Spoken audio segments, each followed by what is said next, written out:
Cerita Cinta, Janda Muda vs Perjaka. Bab 20, Mengakui Istri. Nafas Wisnu tersengal, kedua matanya terbuka lebar yang membuat Larissa dan Sandi merasa kaget. Pak Wisnu kenapa? Jangan mati dulu, Pak. Sandi mendekat ke arah dosennya yang terlihat seperti orang sekarat karena Wisnu tidak bisa bernafas dengan lancar. Gimana ini? Larissa menatap bingung ke arah Sandi, mereka berdua tidak tahu harus melakukan apa. Sandi, tolong ambilkan tas saya. Pinta Wisnu dengan nafas yang terputus-putus. Tas? Di mana, Pak? Tanya Sandi bingung, ia melihat ke arah meja yang berada di hadapan pria itu, tidak ada tas atau apapun di sana. Di kamar mandi, ketinggalan waktu saya pakai deodoran, jawab Wisnu yang membuat Sandi ingin tertawa, tetapi ia tahan karena kasihan ketika melihat keadaan dosennya yang seperti itu. Sebentar, Pak. Sandi segera berjalan ke arah kamar mandi, ia mengambil tas ransel milik dosennya. Ini, Pak. Pria itu segera menyerahkan tas tadi ke arah Wisnu. Sementara Larissa hanya terdiam dengan wajah bingung. Wisnu membuka tasnya, pria itu mengambil Ventolin inhaler dan segera memakainya. Sandi dan Larissa memperhatikan Wisnu dengan wajah tegang. Mereka takut nyawa pria itu benar-benar lepas. Terdengar hembusan nafas kasar dari Wisnu yang baru selesai menyemprot Ventolin inhaler itu ke dalam mulutnya. Lega, ucapnya sambil merentangkan kedua tangan. Alhamdulillah, kirain tadi hembusan nafas terakhir, celetuk Sandi yang ikut merasa lega. Enak aja kamu, balas Wisnu dengan sorot mata sinis. Maaf, Pak, abisnya tadi Bapak mengkhawatirkan banget, balas Sandi yang kini berdiri di samping Larissa. Itu mah udah biasa bagi penderita asam. Oh iya, tadi sampai mana kita berbicara? Wisnu terlihat membaik, meski nafasnya masih terdengar pendek. Larissa ini adalah istri saya. Tapi, Bapak jangan sesak nafas lagi saat mendengar ini, balas Sandi yang membuat Wisnu lagi-lagi melirik sinis ke arahnya. Larissa, sangat disayangkan kamu memiliki suami seperti dia, padahal yang lebih matang sedang di depan mata. Wisnu menyugar rambut tipisnya dengan penuh percaya diri. Jadi dosen gak usah julid. Gertak Sandi. Jadi begini, Wisnu. Aku datang ke sini sebagai perwakilan orang tua Sandi, aku sudah tahu tentang kejadian kemarin. Aku tahu Sandi salah karena telah berkelahi di kampus, tapi karena Sandi mau mengakui kesalahannya, ada baiknya kesalahan itu dimaafkan. Karena sebaik-baiknya penyelesaian masalah, adalah kata maaf. Aku minta, agar Sandi tidak diskors, karena dia juga sedang melakukan bimbingan skripsi, tutur Larissa dengan suara yang terdengar lemah lembut. Bahkan, Wisnu sampai hampir tak berkedip ketika menatapnya. Sorot kedua mata pria itu fokus pada bibir seksi Larissa yang membuat Sandi seakan ingin menusuk bola mata pria itu. Lanjut, titah Wisnu yang masih menatap ke arah Larissa. Jadi, aku minta agar semuanya kita selesaikan secara baik-baik, karena dalam kejadian ini juga sama-sama tidak ada yang dirugikan. Bukankah berdamai itu lebih baik? Bagaimana? Larissa kembali berbicara dengan nada yang sangat lembut. Bahkan, bibir wanita itu turut mengembangkan senyum. Padahal, sebenarnya ia sudah tidak betah berada di sana, namun karena ia ingin membebaskan Sandi dari hukuman, oleh karenanya ia berusaha sebaik mungkin. Kamu benar sekali, semua yang kamu katakan tidak ada yang salah, balas Wisnu dengan bibir tersenyum merekah. Terima kasih, berarti Sandi bebas ya? Dia tidak jadi diskors? Tanya Larissa untuk memastikan. Karena kamu telah hadir sebagai perwakilan orang tuanya. Mohon maaf, tapi lebih tepatnya sebagai istri, Pak, sangkal Sandi. Kamu diam dulu, gertak Wisnu dengan wajah yang kembali terlihat sangar. Silakan dilanjut, titah Larissa dengan anggun. Ya sudah, Sandi saya maafkan. Tapi, dengan catatan dia tidak akan mengulangi kesalahan itu lagi. Putus Wisnu yang membuat Sandi benar-benar merasa lega. Makasih, Pak. Sandi langsung berbinar, ia benar-benar merasa seperti terbebas dari hukuman. Terima kasih, Wisnu. Oh iya, sekalian aku minta izin agar hari ini Sandi tidak mengikuti pelajaran dulu, karena kami ada keperluan, ucap Larissa lagi. Keperluan apa itu? Wisnu mengerutkan keningnya. Maaf, kami tidak bisa menjelaskan. Terima kasih atas pengertiannya, kami permisi dulu. Larissa bangkit dari duduknya. Oh iya, silahkan. Nanti kalau kamu sudah sadar, bisa langsung hubungi aku ya. Wisnu tersenyum genit. Sadar kenapa ya? Larissa mengerutkan keningnya. Sadar karena kamu salah memilih lelaki, balas Wisnu yang membuat Sandi hanya bisa mengepalkan tangan sambil menambah kesabaran. Ia baru tahu sisi lain dari seorang dosen killer yang paling ditakuti oleh seluruh mahasiswa di kampus itu. Gak boleh gitu, Pak. Nanti saya sumpahin jomblo seumur hidup, balas Sandi yang seolah tak terima dengan ucapan Wisnu. Pria itu hanya menatap sinis ke arahnya. Kami permisi dulu. Larisa segera menarik tangan Sandi untuk keluar dari ruangan tersebut. Akhirnya aku bebas juga dari hukuman, walaupun si Wisnu agak kurang ajar juga, ucap Sandi setelah mereka berada di luar. Larisa masih memegang tangan Sandi, mereka berjalan sejajar. Namun, tiba-tiba saja langkah Sandi terhenti saat melihat Andres yang baru datang, sepertinya pemuda itu akan masuk ke dalam ruangan Wisnu. Seketika kedua pria tersebut saling melempar tatapan tajam saat berpapasan. Pasti lo diskors, kan? Ucap Andres dengan senyum meledek. Jangan sok tahu, lo kali yang diskors, balas Sandi tak terima. Ya gak bakal lah, gue datang ke sini sama orang tua gue. Sekali ucap aja gue langsung terbebas dari hukuman. Orang tua gue itu pengusaha terkenal di Jabodetabek. Gak kayak lo yang cuma orang kampung, ucap Andres dengan angkuh. Pria itu menatap ke arah Sandi dengan bibir tersenyum miring. Lo bawa orang tua, gue dong bawa istri. Orang tua lo cuma terkenal se-Jabodetabek.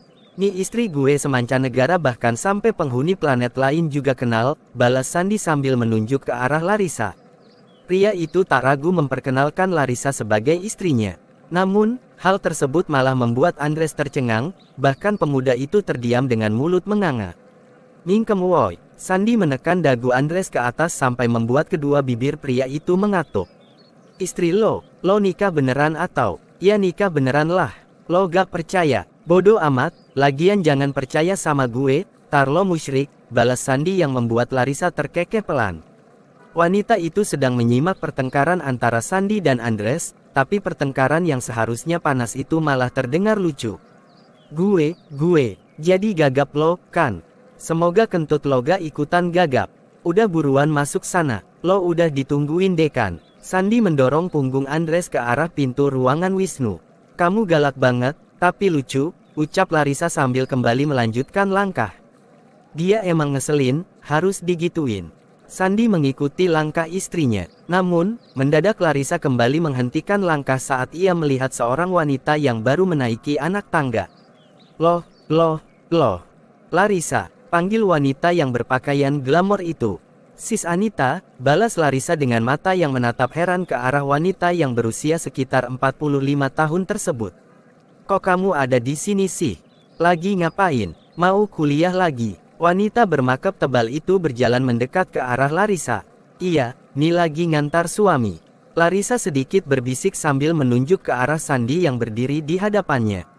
Sepertinya Larisa merasa bangga ketika memperkenalkan Sandi sebagai suami kepada teman-temannya. Karena banyak dari teman-temannya yang merasa iri ketika ia mendapatkan seorang lelaki yang berusia lebih muda darinya.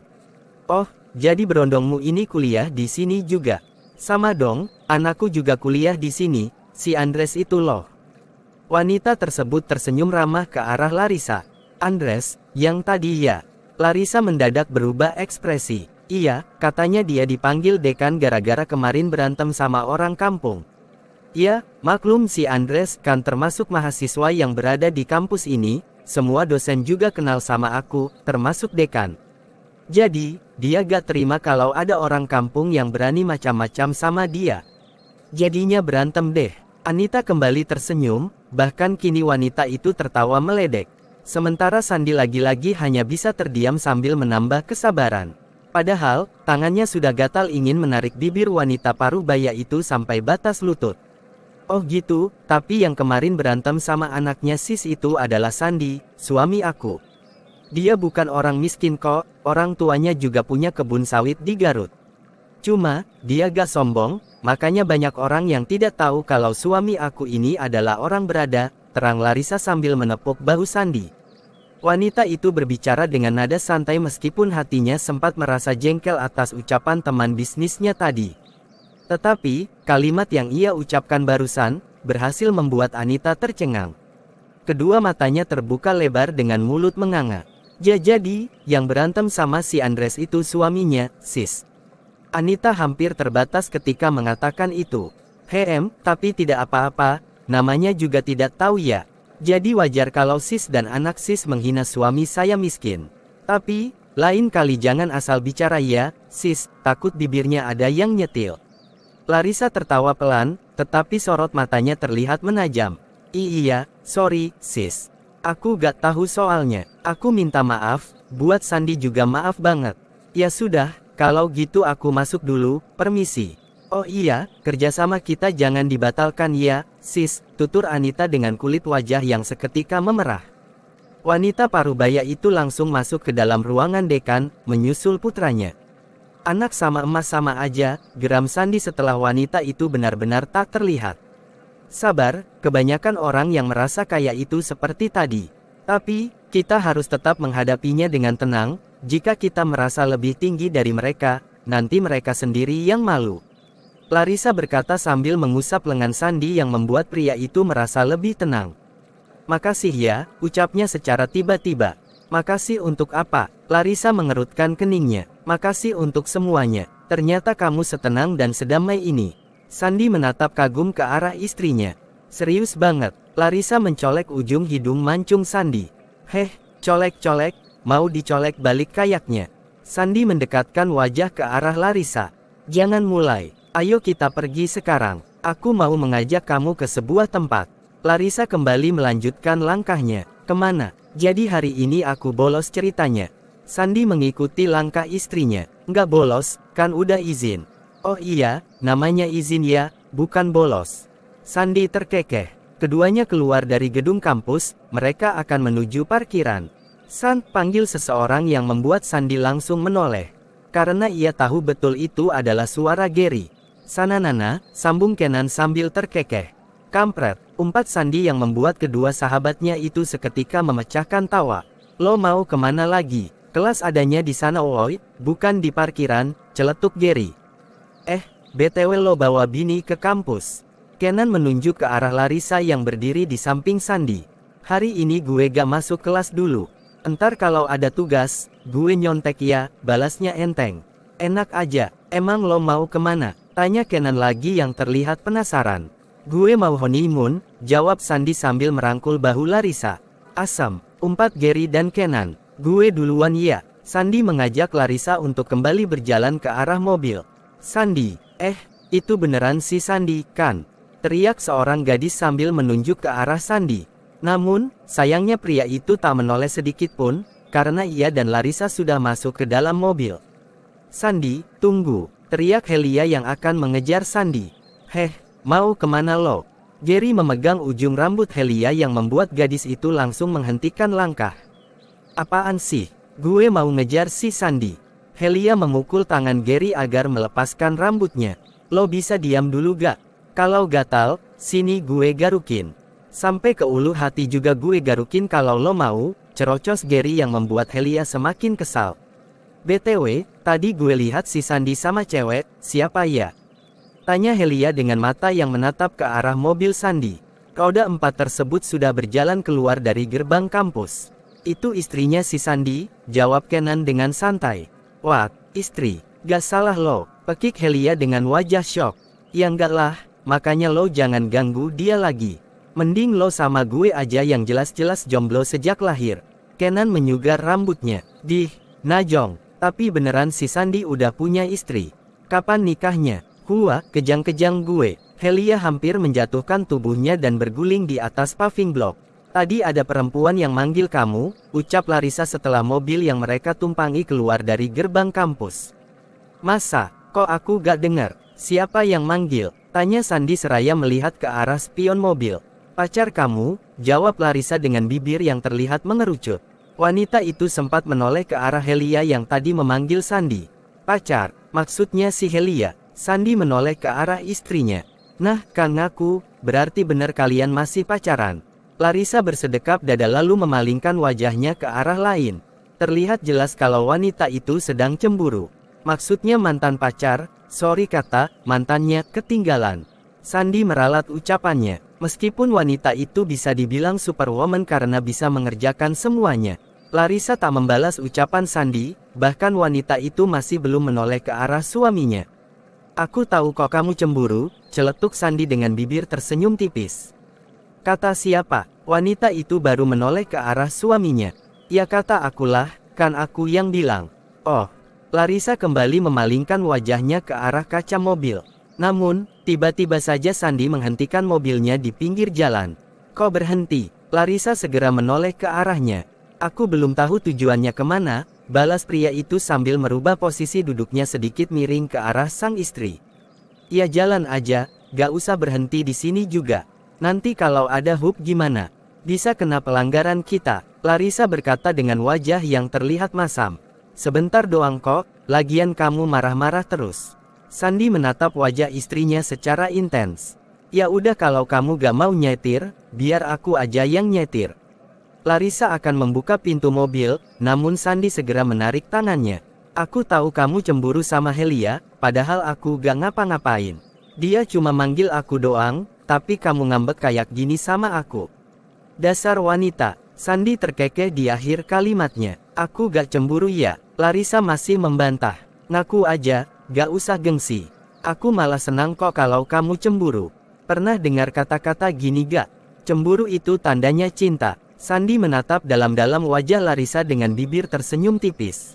Enggak, aku gak pernah dengar, balas Larissa sedikit ketus. Sekarang kamu udah dengar dari aku, kalau cemburu itu tandanya cinta. Sekarang kamu lagi cemburu sama aku, berarti kamu juga cinta sama aku. Akhirnya, aku dicintai istriku juga.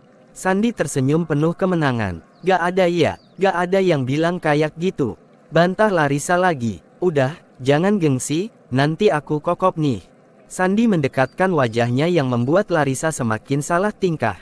Udah cepetan jalan lagi, nanti mobil kita diderek dishub. Larissa menghindari tatapan suaminya. Oke, tapi kita kemana nih?